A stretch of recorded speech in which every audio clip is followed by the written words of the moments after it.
1. Seorang wanita lansia dengan umur 68 tahun dibawa oleh keluarganya untuk melakukan konsultasi ke psikiater. Keluarga menceritakan bahwa terakhir dalam 7 bulan, wanita tersebut sering kali mengurung diri di kamar, jarang mandi dan hanya mau mandi 1 kali sehari. Sulit untuk diajak bicara, keadaan nafsu makan menurun.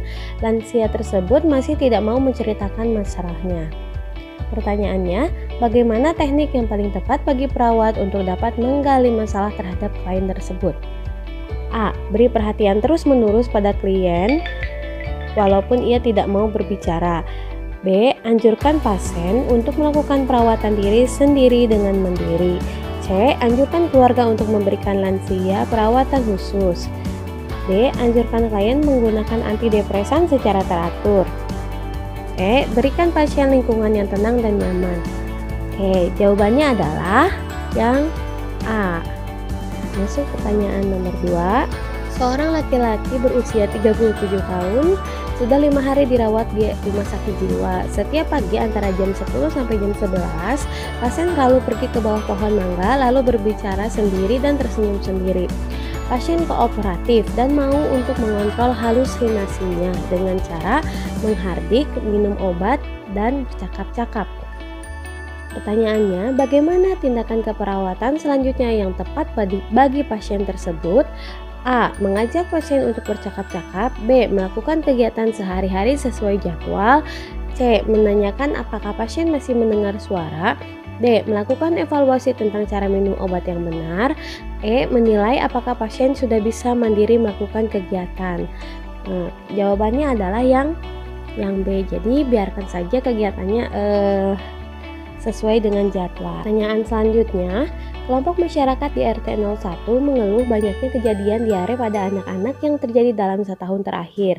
Mereka memasak semua air dan makanan yang dikonsumsi hingga matang. Selain lingkungan fisik, pengkajian juga perlu dilakukan pada perilaku hidup bersih dan sehat yang menjadi kebiasaan masyarakat sekitar.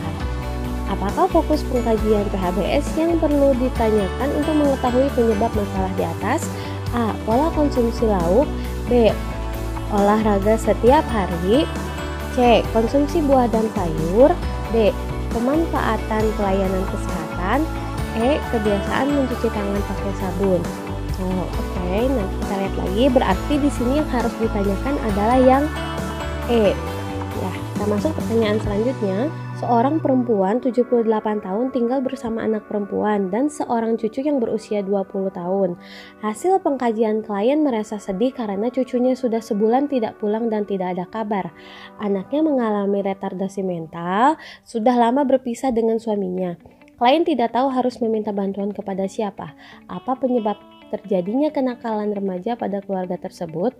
A. Salah pergaulan. B. Terlalu dimanja.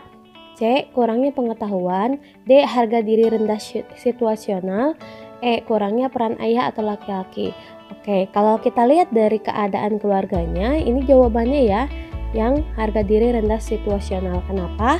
Karena di dalam keluarganya si anak atau cucu tersebut punya ibu dengan yang mengalami retardasi mental. Selain itu, dia juga diasuh oleh neneknya yang sudah tua yang berusia 78 tahun tanpa peran seorang ayah. Berarti jawabannya adalah yang D. Nomor 5, seorang ibu usia 38 tahun diantar suaminya ke UGD bersalin dengan keluhan pusing, pandangan kabur, kaki bengkak. Dari hasil anamnesa didapatkan data status obstetrik G4P3A0 dengan usia kehamilan 36 minggu. Hasil pemeriksaan fisik data tekanan darah adalah 150/90, protein urinnya positif 2, urin pada kaki dan palpebra. Pertanyaannya adalah pada kasus di atas ibu menderita A. Hipertensi dalam kehamilan, B. Preeklamsi, C. Eklamsi, D. Udim anasarta, yang E. Anemia. Oke, di sini jelas ya, ini tensinya di atas 150/90 dengan protein urin 2. Berarti ibu ini menderita preeklamsi, betul. Hipertensi dalam kehamilan juga betul. Eklamsi ini salah. Kenapa? Karena ibunya tidak kejang. Kalau eklamsi kan identik dengan kejang ya. Nah, Udim anarsarca juga bukan, karena udimnya itu disebabkan oleh preeklamsi ini. Tapi di sini kan ada dua jawaban yang betul. Kita jawabnya yang mana? Kalau kita tahu hipertensi dalam kehamilan itu kan termasuk preeklamsi ringan, ada preeklamsi berat, ada juga eklamsi. Nah, kalau nemu pertanyaan seperti ini dengan dua jawaban benar, biasanya aku cari yang paling fokus, berarti jawabannya adalah preeklamsi. Meskipun hipertensi dalam kehamilan juga benar juga sebenarnya gitu. Oke, sekarang untuk pertanyaan selanjutnya. Seorang bayi perempuan usia 8 bulan BAB 5-6 kali sehari selama 2 hari, sehingga bokong bayi sering basah. Bayi kemudian dibawa ibunya ke rumah sakit. Setelah di ruang perawatan, dilakukan pengkajian oleh perawat dan ditemukan membran mukosa kering. Turgor kembali lebih dari 2 detik, nadi 130 dan respirasi 5 kali per menit. Berat badan menurun 8.300 menjadi 8.000. Ibu sering bertanya tentang keadaan anaknya. Pertanyaannya, apa masalah keperawatan utama yang ditemukan perawat pada kasus tersebut? A. Resiko gangguan integrasi kulit. B. Perubahan nutrisi kurang dari kebutuhan tubuh. C. Resiko infeksi pada orang lain. D. Kurang pengetahuan. E. Kekurangan volume cairan. Nah, untuk pertanyaan ini di sini jelas banget ya, kalau misalnya si turgor kembali lebih dari 2 detik itu sudah menandakan tanda-tanda dari dia dehidrasi. Berarti jawabannya adalah yang E. Oke. Pertanyaan selanjutnya, seorang anak perempuan usia 10 tahun didiagnosa menderita ALL sejak 1 tahun yang lalu. Hasil pengkajian, anak tampak lemah, hanya berbaring di tempat tidur. Anak mengatakan kadang terasa nyeri pada perutnya, tidak nafsu makan, dan mual. Tidak menghabiskan porsi makanan dari rumah sakit. Berat badan anak 30 kilo. Anak mengatakan mau cepat pulang dari rumah sakit. Ibu klien khawatir pada kondisi anaknya. Apa masalah keperawatan utama pada anak tersebut? A. Nyeri. B. Hospitalisasi. C. Intoleransi. D. Ansietas orang tua. E. Ketidakseimbangan nutrisi dari kebutuhan tubuh. Oke, jawabannya adalah yang E. Ketidakseimbangan nutrisi kurang dari kebutuhan tubuh. Kita lihat lagi pertanyaan selanjutnya. Anda adalah seorang perawat komunitas di suatu klinik home care, melakukan screening kejadian AIDS. Hasil screening menunjukkan 1 orang remaja positif. Apa tindakan yang paling tepat Anda lakukan? A. Meminta klien ditemani anggota keluarga sebelum menjelaskan hasil tesnya. B. Menyarankan klien untuk melakukan screening lanjutan seperti Espenberg. C. Memanggil anggota keluarga klien untuk memberitahukan hasil tes klien. D. Mengkaji riwayat klien, fokus pada perilaku beresiko tinggi. E. Merujuk klien ke dokter untuk menjelaskan hasil tesnya.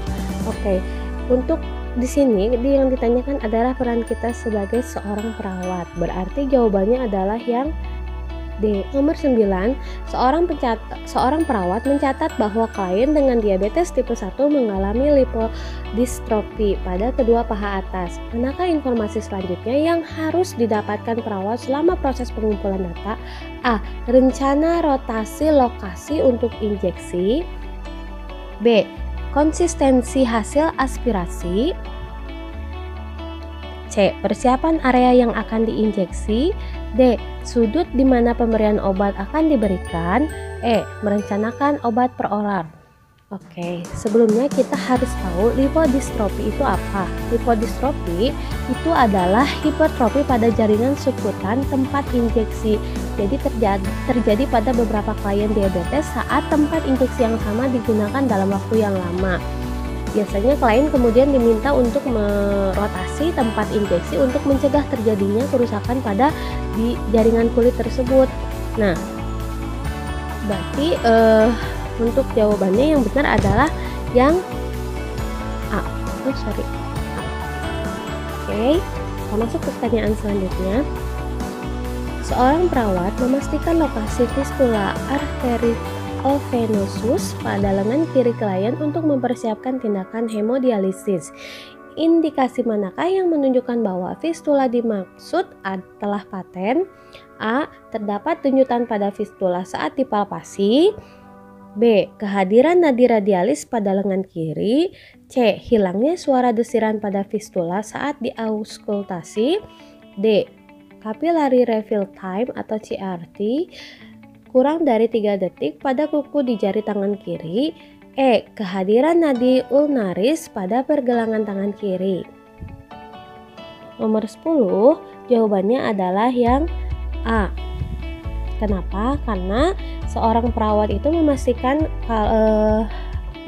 dengan mempalpasi untuk adanya denyutan atau ada suara desiran saat auskultasi. Kehadiran denyutan atau suara desiran itu mengindikasikan kepatenan fistula. Jadi meski kalau misalnya nadi radialis pada pergelangan tangan kiri dan CRT kurang dari 3 detik pada jari tangan kiri adalah kondisi normal yang diharapkan, kedua hal tersebut itu tidak memastikan kepatenan dari fistula. Nah, jadi jawabannya yang A. Dan itu dia contoh soal dan pembahasan tes kompetensi P3K Perawat Part 1. Buat teman-teman jangan lupa untuk like dan subscribe ya, biar aku semangat terus untuk bikin video-video selanjutnya. Terima kasih. Assalamualaikum.